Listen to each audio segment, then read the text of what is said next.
Baik, seterusnya, Jabatan Meteorologi Malaysia menjangkakan berkemungkinan akan berlakunya gempa susulan di kawasan berkenaan.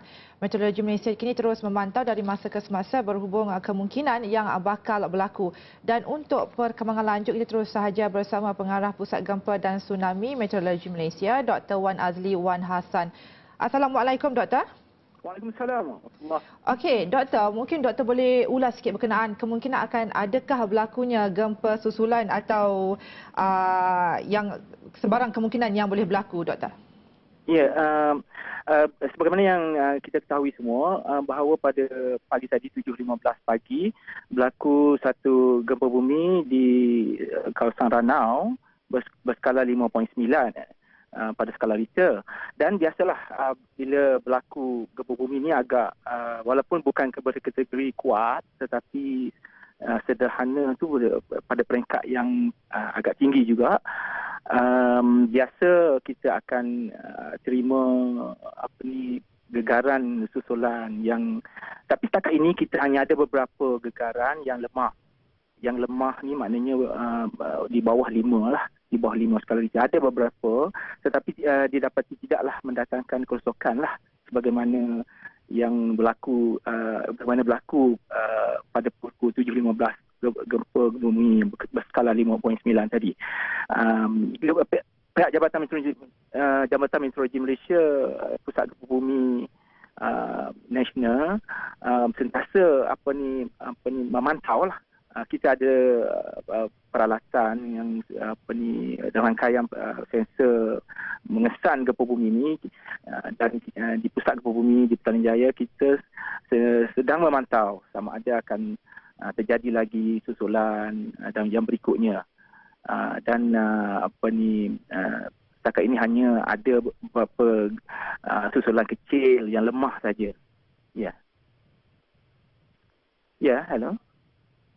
Namanya di sekitar Ranau merupakan kawasan yang aktif gunung berapi, Doktor, sebab kalau kita sedia maklum berdasarkan maklumat pada tahun lepas juga ada berlaku gempa bumi di sekitar Pekar Ranau dengan pada skala Richter 4.8 pada skala Richter. Adakah negeri Sabah ni berada pada merupakan kawasan yang aktif gempa bumi, Doktor? Ya, di negeri Sabah sebenarnya kita ada beberapa kita panggil fault line ataupun dalam bahasa Melayu garis sesar yang aktif. Bila kita kata aktif tu, dia dari masa ke semasa berlakulah gempa bumi di sepanjang garis sesar tersebut. Memang di negeri Sabah ini ada garis sesar yang boleh menyebabkan berlaku gempa bumi dari masa ke semasa. Walaupun garis sesar ini tidak sama dengan garis lingkaran api Pasifik yang utama yang di Sumatera, di Filipina dan di Jepun. Itu adalah lingkaran api Pasifik yang boleh menyebabkan gempa bumi yang kuat, yang sebenarnya telah menyebabkan tsunami di Lautan Hindi, gempa bumi sebegitu. Tetapi di Sabah ini hanya garis sesar. Garis sesar ini atau fault line ini memang ada di negeri Sabah.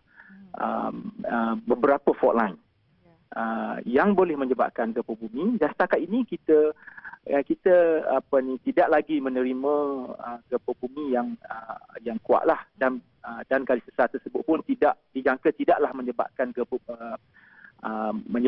bumi yang kuat, yang daripada lemah ke sederhana. Memang kita dari masa ke masa berlaku. Okey, Doktor. Baca Doktor cakap tadi kita berlaku gempa bumi yang sederhana dan ada juga berlaku gempa susulan, gegaran susulan yang agak lemah. Pada pandangan Doktor, adakah kemungkinan berlaku gempa yang lebih serius? Kepada kebiasaannya, gempa susulan ini dia tidaklah melebihi gempa utama, gempa yang pertama tadi. Tetapi tidak menjadi keganjilan sekiranya di garis sesar tersebut terjadi gempa bumi baru yang mungkin lebih kurang sama. Itu tidak menjadi mustahil dia boleh berlaku walaupun bukan susulan. Cuma gempa bumi ini kita tidak boleh ramal, kerana cuma kita boleh tahulah di kawasan-kawasan yang berlaku tu di sekitar garis sesar tersebutlah, garis sesar yang ada di Ranau, Kundasan, itu ada garis sesar ni.